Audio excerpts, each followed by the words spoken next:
that they do what they want to do. I've had a chicken that is scared of worms. Oh no. How does it eat if it's scared of worms? We just feed it different things. Chickens are a very good judge of character. They know someone who's not going to harm them and someone who's safe. I tuck them in every night. We have to talk about Tony Attwood when we talk about Asperger's syndrome and autism. Scare them really. If it hadn't been for Tony and the way that he can communicate, we wouldn't have the understanding that we do now to help so many people around the world. Although you're good at understanding chickens, what other people are thinking and feeling may be difficult for you at times. Yeah. We use the term Asperger's syndrome for what may be called high-functioning autism. It's a different way of perceiving, thinking, learning, and relating. So that part of the brain is not working as it does in most people. That's what we consider the most crucial difference. And you were hurting yourself on your I arm. would bite around there. I would just bite it and bite it and bite it. And I didn't really feel the pains. I'm like, this works. Life with Asperger's is not all wonderful, but by nature I am an optimist, and I have an optimistic view of what can be achieved. He understands my autism. Yeah. And he gives me tools to use to help with it. And he's kind of my go-to guy. A chicken's love is its superpower. Autism is mine. Yeah, I agree with you. Use it wisely because it'll give you talents and abilities. Tony Attwood was really the first clinical psychologist in the world to look at Asperger traits as assets and not as something to be fixed, something to be congratulated for, something to be enjoyed in the person's life.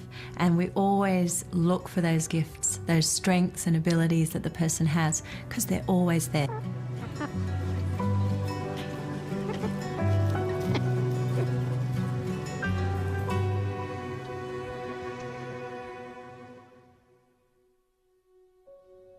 I think people with autism are incredibly brave in just coping with life, coping with the challenges, not just the social and the conversational, but to just get your thoughts and feelings across to other people.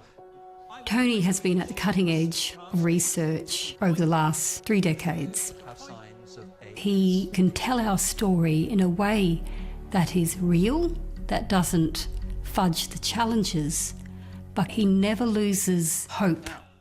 The special interest gives you a sense of identity, success, but it's also a blocker of negative emotions. I think many of the heroes in life and the greatest scientists and artists actually have Asperger's syndrome. Vincent van Gogh and Andy Warhol had many of those characteristics.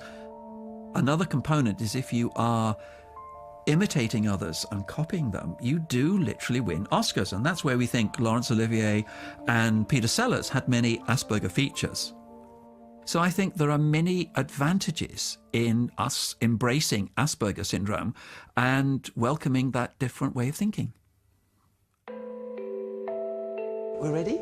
So we'll just go in, and there's lots of toys to play with in here. Leah is 2 years, 11 months old. Now, she has several siblings with autism, so there's a possibility of what we call recurrence. Clothes. Wow. I think you're more interested in the house than playing with me. She won't get involved with playing with the other kids, and she won't, if it's not what she wants to do, she's no interest at all. Do you know what that is? In the house. Can you tell me, Leah? There are many more children being diagnosed today because we're better at doing the diagnosis. It might be, 1 in 100, it might be 1 in 68, it might be 1 in 98, just depending on who's done the figures. Early diagnosis and early intervention is crucial. Got some new toys. Her self-imposed isolation, her emotionality and rigidity, her difficulties in reading social situations suggests that she may be what we call on the spectrum. Now, at this stage... There's 2 terms you'll come across. ASPI, meaning a person with Asperger's syndrome, or your neurotypical, someone who doesn't have Asperger's syndrome. Look at that. I describe myself as a translator between two different cultures to explain the neurotypical world to the Aspie and the Aspie world to the neurotypical. Someone must fall in love with an Aspie, otherwise it would have died out years ago. Yeah. But what I found is the person who falls in love with an Aspie is a beautiful person, and that's you.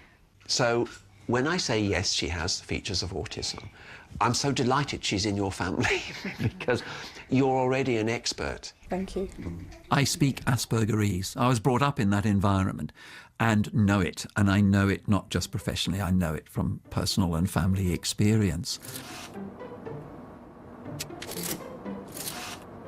My mother married an engineer who seemed a little bit odd, aloof, austere, and was a puzzle to me to relate to.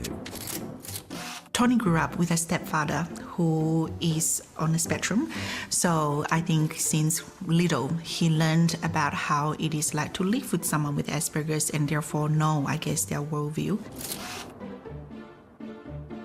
I felt very much unwanted in the family.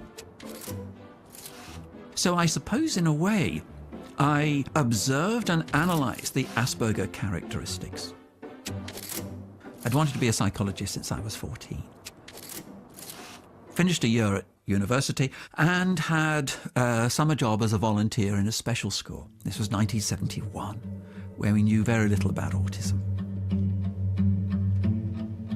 There was a child there, a little girl, 5 years old, severely autistic, no speech, very much in a world of her own.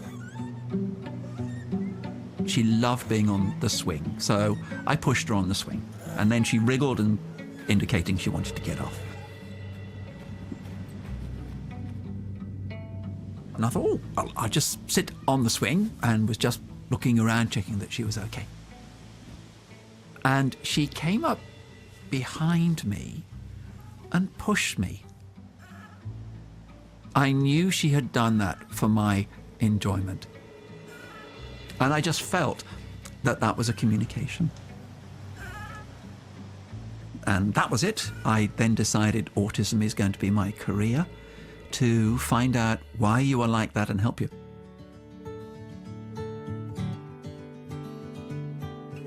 I met Tony at a psychiatric hospital in the south of London. I was a student, he was working and also a master's student. My youngest sister was diagnosed with autism when she was about 10. I found it quite embarrassing that she was quite strange in some of her behaviour. I didn't even admit that I had a little sister for a long time. I didn't know how to deal with it when I was a young teenager. Meeting Tony was actually quite inspiring regarding my sister because he was so interested in her, so accepting of the whole family. I think it did put her in a new light for me. And in 1977, we ran off and got married. We had 3 children, and we had decided that we'd like to go overseas. We moved to Queensland. It was heaven. It's warm, and it's sunny, and it's so unlike Birmingham. He's got the video camera out again.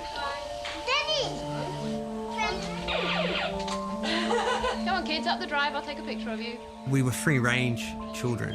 And, we'd come back for lunch and then go out again. So my childhood was happy. We've got peanut butter. Yuck. Rosie. Jam. Growing up in the Atwood household, Dad would often be studying, researching, reading up on things. When I was very little, apparently one of the first sentences that I would go around and say was, "Daddy doing the research, Daddy doing the research."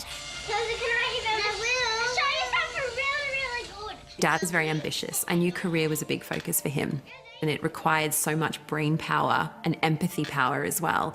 I think it drained him, and I think having 3 small kids would have been quite difficult. William, no, it's Rosie's turn. It's my turn! We started to have a few problems with Will. Very volatile emotionally, short attention span. Sort of went through school thinking of him as a bit overactive, a bit maybe ADD. But we didn't even give it a name. It was just, he's a bit of a distraction. When puberty occurred, Anxiety didn't come in as a wave, it came in as a tsunami, and he was horrendously anxious. And he found that alcohol and marijuana gave him a level of relaxation he'd never experienced in his life.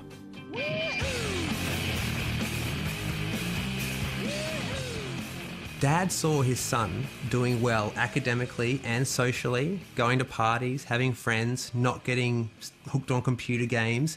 There was no real reason for him to worry or suspect anything was up with me. Yeah, well done, man. And he was very busy at that time writing the book.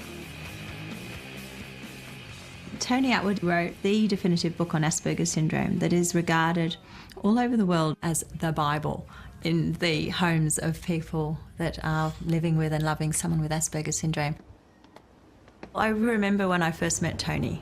I was doing my master's in clinical psychology, and Tony came in and gave a lecture on autism. And suddenly I was caught with the autism bug. I had to know more, and I haven't really got over it. Ever since a month ago. Michelle and I decided to start a clinic as a centre of excellence, not only in terms of diagnosis, but also in terms of treatment. I've had a very big mind change. We did the world's first therapy programs for anxiety, anger, depression and affection. One of the first things that we recognised was that there can be very intense emotions. Come here, Ma. I first met Virginia in 2008 when she was 9 years old, and I've been seeing her on a regular basis ever since. Tony said that it's a gift. I was a bit incredulous even then. I still remember that, surprisingly. And I was, wow, so it's a gift, it's something to be celebrated, nurtured, not something to be destroyed or hidden. So, what we're going to do next is try and explore some things about feelings and emotions. Tony developed a program and we were asked to be a part of that. What it showed us was the degrees of emotions that Virginia would experience. And it taught us that Virginia wasn't experiencing shades of grey. Everything is either neutral or it's extreme. So if she feels happiness, she's about to burst. If she feels anger, you're looking at a volcano. Can you tell me someone that you really, really like or really, really love? Tony handed over his program to be evaluated, From 0 to 100. knowing that when you run a randomised controlled trial, you run the risk of finding that it is completely useless and it doesn't work at all. All right. Tony's program has become part of what is considered now best practice in working with children and adolescents with autism spectrum conditions. The program really helped us to be able to evaluate what is her happiness, what is her anger, what is her sadness. I had to teach her how to be able to read people's faces. And there was times saying, Virginia, can you see the person has tears? That means they're sad, they're really sad. Or when they're smiling, they're really happy. When Virginia got really angry, we learned to walk away, let her explode, then talk to her, because if you're trying to calm her down, it gets worse. I feel everything so acutely still, but knowing the cause of my feelings, I know how to react to that now. I know how to respond to it. I know how to hold it in until such time as is appropriate. OK, guys. Now, who's going to go first? Love and friendship are the most important things in life. And for someone who has autism who can't necessarily win love and affection, this can be a recipe for deep depression and huge anxiety about who you are, what's your place in the world, do you really fit in? You are a talented photographer, but I am concerned about your happiness and your sadness and feeling very depressed. I just don't want to be here in this world anymore. I don't know why I was born with ASD. It's really gotten to me. Yeah. OK. People were coming in and saying that they were not getting better with the conventional programs. We decided to modify cognitive behaviour therapy for people with Asperger's syndrome. If you were going to portray your depression in photographs, what would be in the photograph? I don't know. Have a think about it. It's not dwelling on the depression, it's expressing it and getting it out of you, okay? Tony understands the pain and what it's like to be ostracised, what it's like to be bullied. People don't understand that, you know, if you see the boys, it's a non-physical disability, they get a lot of judgment towards them. It's actually unpacking it and listening and understanding how they feel, because it does, it's very raw. We found that the program was exceptionally helpful for the people who did it. They were coming out of their depressive episodes and finding a new meaning in life.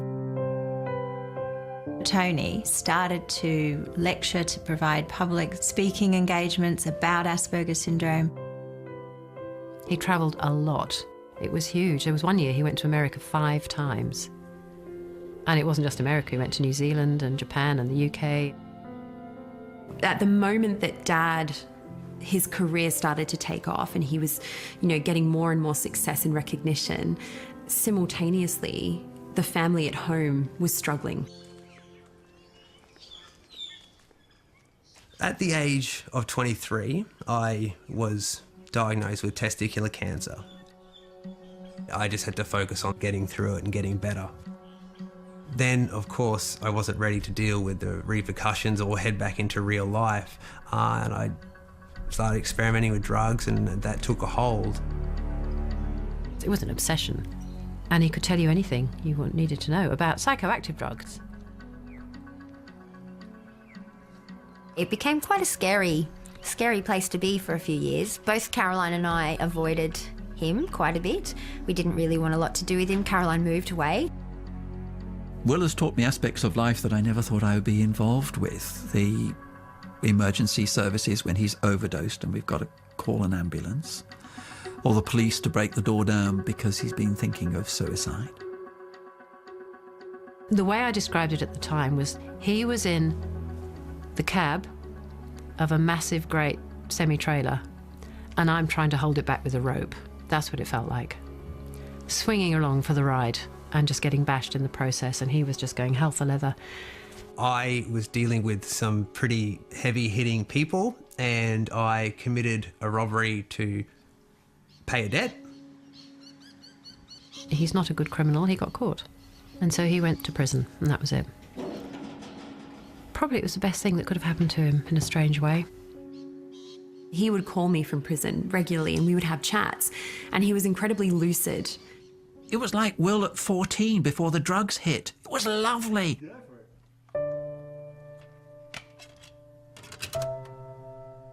One Christmas when Will was in prison, Rosie, she was kind of keen for us to watch a video of all of us as kids. Wonderfully 80s, isn't it? Yes. Wowzers. It was just a scene of him walking down the beach with his dad and not wanting to hold Tony's hand. Go on, Willie. Oh, it's the spoil sport. I was trying to interact with him, but even at the age of 4, there was a barrier. And I start imitating him. And he's really very much in a world of his own. You try and engage him by doing something like kicking the water, Yeah. and he's not interested. He's very, very much got his own agenda. Rosie is a teacher of kids with autism, and we just turned to each other and said, he's Asperger's.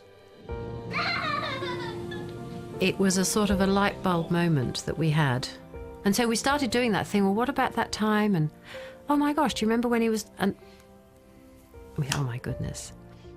He's getting a bit chaotic. We realised all of the patterns, the pieces of the puzzle were there. Can't open it. And if we'd only been able to sort of stand back, we would have seen, actually, he's doing all of these things because he very much fits the description of a child with ASD. Now, I can't diagnose my son, and I thought if anybody's going to give an objective opinion, it was Winnie. What you found? Will is someone who is very bright. He's very articulate, very smart, very quick to learn how to camouflage his difficulties. So he, in a way, distracted people away from his social discomfort by intellectually working ahead of what to do in a situation. You could say, well, why didn't Tony Attwood, the world-leading expert on Asperger's syndrome, why didn't he recognise it in his own child? And I think it really was that it was too close to home, that when Will was a tiny little one, there really wasn't much known about Asperger's. And so Will went through most of his childhood into adolescence before anybody really knew what the characteristic signs were. Autism is a continuum. The severest form here and the mildest form here, Asperger's. And we began the discovery of it here. And over time, over the decades, we've moved along that line. He's up here, but when he was little, we only knew to here. So that's why we didn't pick it up.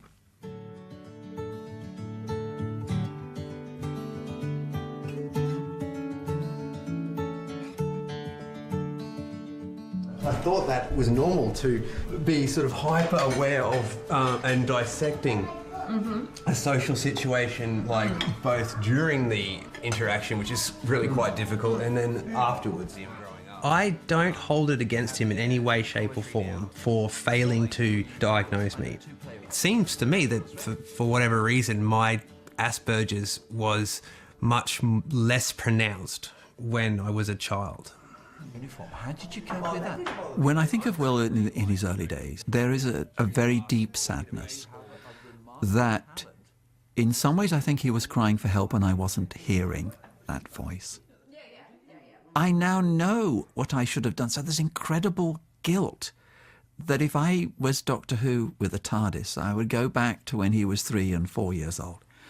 And I would have had a very different approach, though I have an apology to Will that I didn't see what I now know was there, and it was there, but I didn't see it. Nowadays, with that same child, we would have taught him how to manage his frustration, to sort of self-soothe and stay calm. He may even have avoided the drug path. Who knows? We'll never know. These guys ground me so much, they really do. For a long time, I blamed a lot of my drug use on the cancer, whereas it was actually the Asperger's that I think was the core reason I was using. See that, how she's kind of like happy to sort of... I feel like jail and struggling with drugs and alcohol prior to that has really helped shape my sense of identity. The reason we get on so well.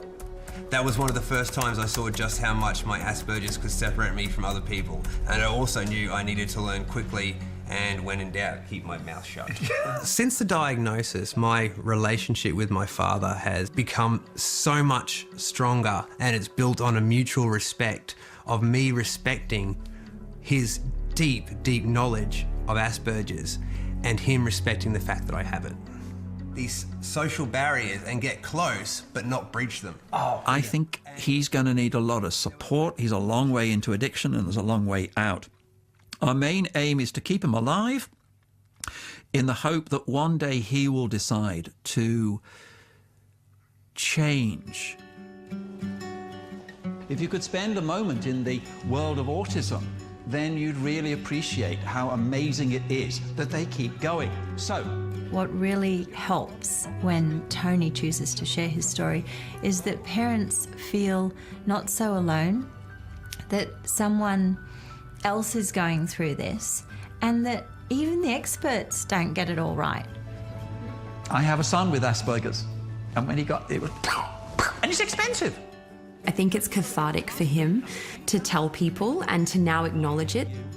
He's comfortable with that now. He's like, no, we don't have any reason to feel ashamed of it or to hide it. I think for him, he thinks if this can help someone else, then it's almost atonement for not stepping in early enough, not seeing it. Okay, guys, that's it. See you next time. Okay, bye. My goal now, I suppose, is I've learned so much of it. I want to pass it on. And I want to pass it on to the next generation and the generation after that. Good to see you again. Okay, so just take a seat. Right, I've been looking forward to seeing you. I think in the future, some of our major problems will be solved by people with Asperger's, whether it be pollution, electricity, or whatever it may be, by somebody who thinks outside the box. In Asperger's, they say, what box? I think we need to embrace and encourage the particular abilities because our future is based on such individuals. I like animals, kindness, and making the world a better place. And in a way, is Asperger's syndrome the next stage of human evolution?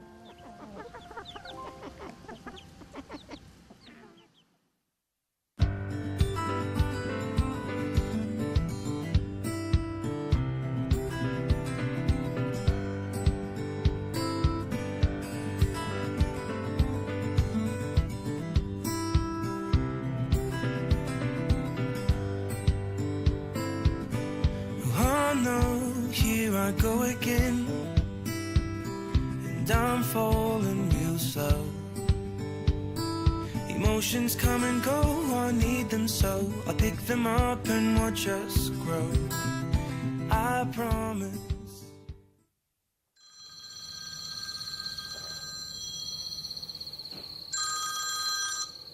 Hello? Often I get phone calls at night. Eastern Grey? This particular night was what is called a fence hanger, poor kangaroo hanging from a fence. You keep it as warm and quiet and calm as you can.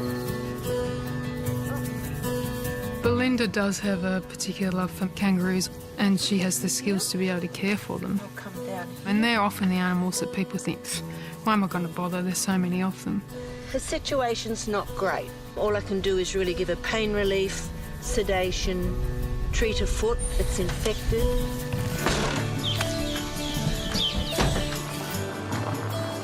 She took an injured animal down to Dr. Howard Ralph probably 5-6 years ago, and he was regarded as the guru when it comes to Australian wildlife. Someone came to the clinic and said, "Is that the real Belinda Green?" And I just said, "What do you mean by that?" I remember the name Belinda Green as this glamorous model who won Miss World.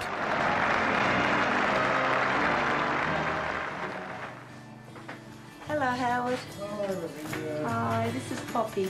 In the consult room, I met Howard, and the way he treated the wallaroo, it just blew me away. There's nothing he won't treat, and he really puts absolutely everything into these animals, if he possibly can, and relieving their suffering. All right, just relax for a minute while I go and check the x-ray. That's easier said than done. It changed my life. Not just that day, but it changed my life forever.